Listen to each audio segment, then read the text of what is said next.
En este segundo video hablaremos de la primera parte del libro Enfermedades crónicas de Gattak.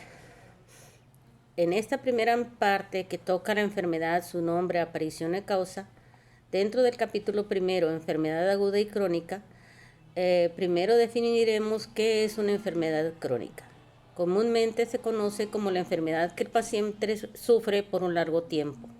En alopatía tiene tres clases, conforme a la longitud de periodo de tiempo. Es aguda, tiene una duración de máximo 6 semanas. Subaguda tiene una duración de más de 6 semanas, pero menos de 2 meses. Y crónica, que es de más de 2 o 3 meses. En homeopatía, aguda es una enfermedad que tiene tendencia a finalizar, tiene un ciclo que forzosamente tiene su conclusión. Independientemente del tiempo y de estas enfermedades,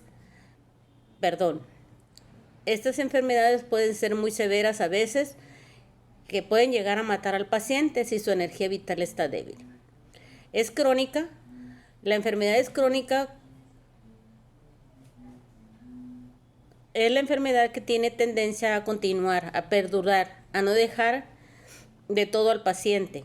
Puede ocurrir que se implante una enfermedad crónica en un paciente por la ignorancia e incapacidad del médico al prescribir un mal tratamiento en una enfermedad aguda. La verdadera curación significa la aniquilación de la tendencia a enfermarse. No solo es remover síntomas o transferirla a otro órgano por un mal tratamiento. En el capítulo segundo, cuyo título es La causa de la enfermedad crónica. Para entenderlo es necesario comprender por qué una enfermedad es aliviada al principio de la meditación indicada, pero vuelve una y otra vez. O algunos enferman con el clima o la exposición a alguna circunstancia y otros son curados con esas mismas circunstancias. Esto ocurre porque existe una causa interna que provoca todas las enfermedades del ser humano que se llama Sora. La Sora es el origen de las llamadas enfermedades en sus diferentes expresiones. El hombre no nace enfermo. Enfermó a partir de ejercer su libre voluntad e ir en contra de las leyes de la creación. Cuando el hombre empieza a pensar, sentir y querer contra las leyes de la naturaleza, este pensamiento activo es un prurito mental, condición o fuente que tiende a producir enfermedades. Es el origen de la susceptibilidad a enfermarnos. La Sora es la causa primaria, la única causa de todas las enfermedades. La Sora ha viciado la mente, que conduce a que las acciones sean perversas, lo que deriva a otras dos enfermedades, la psicosis y la sífilis.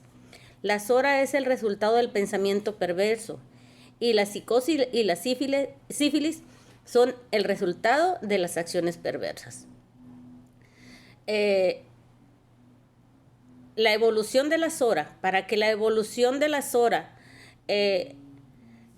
para la Sora es el centro, del centro a la periferia, de la mente al cuerpo, del prurito mental a la picazón del cuerpo. En cambio, para la psicosis y la sífilis es de la periferia al centro, del cuerpo a la mente. También existe la diferencia entre enfermedad aguda y crónica, en la que la aguda no tiene como causa excitante a la Sora, psicosis o sífilis, como ocurre en las enfermedades crónicas. El origen de la psicosis y sífilis también es la Sora.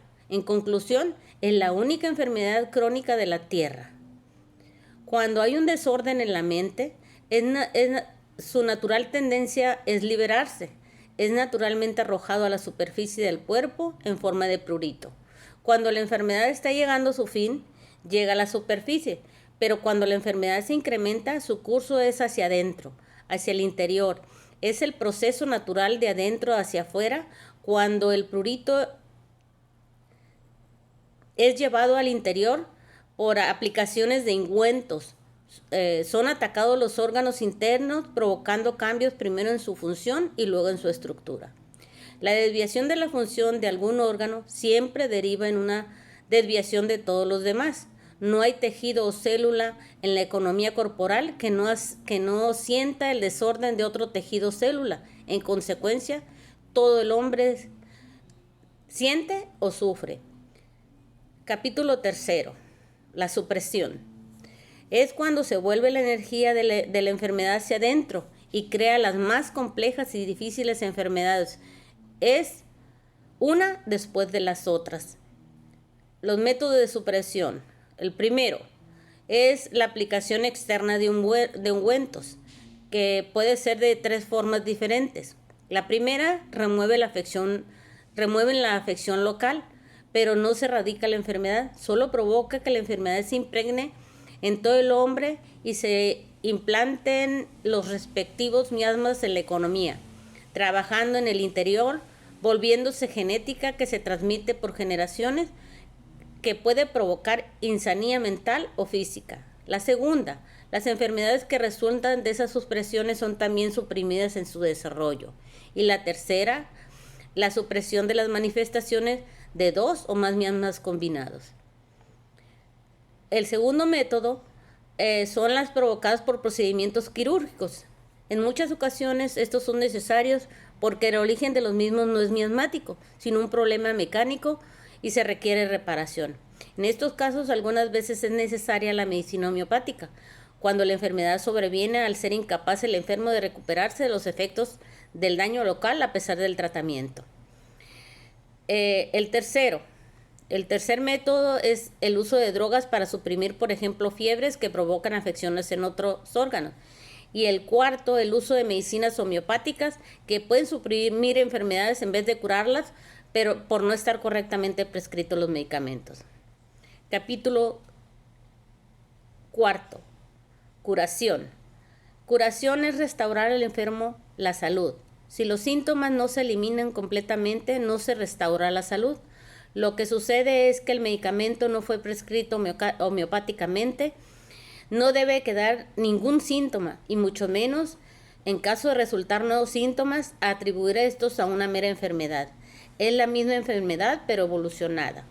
El desorden solo puede ser corregido si todo el organismo es corregido, incluyendo la mente. Si el desorden mental es llevado al orden, no hay un desorden que transmitir al cuerpo. Si se transmite orden por la mente, el desorden que había en el cuerpo gradualmente desaparecerá. Esto es curación y comienza en la mente.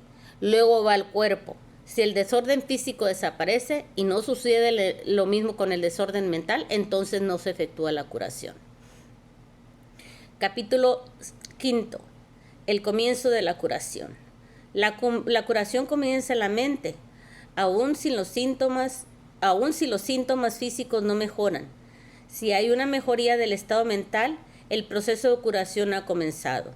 La curación debe de ser rápida, suave y permanente. Debe de restituir la salud. Es siempre un proceso en el cual la medicina no se opone al fluir vital, sino que está en armonía con él.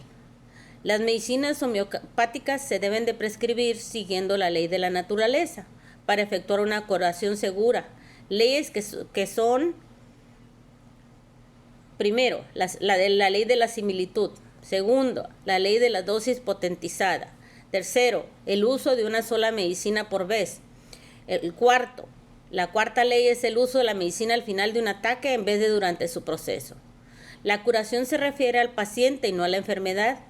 No hay enfermedad que se cure, sino paciente que se cura. Es la individualidad, la personalidad la que debe de sentir la curación.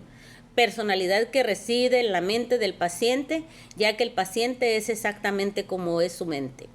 La curación comienza si el paciente se siente mejor en la mente luego del uso de la medicina, mediante un proceso armónico con la energía vital. Debe comenzar en el centro y luego gradualmente manifestarse en la periferia.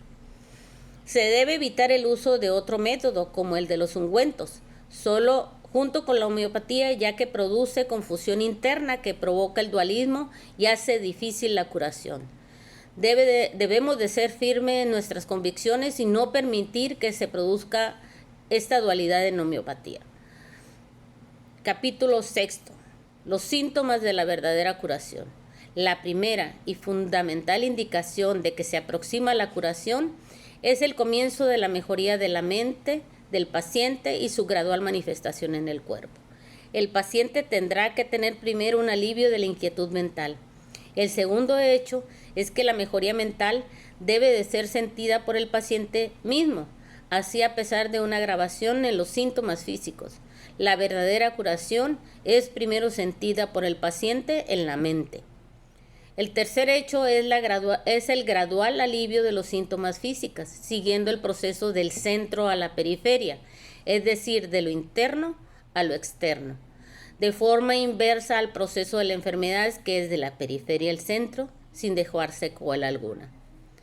Por lo pronto, este video aquí concluye.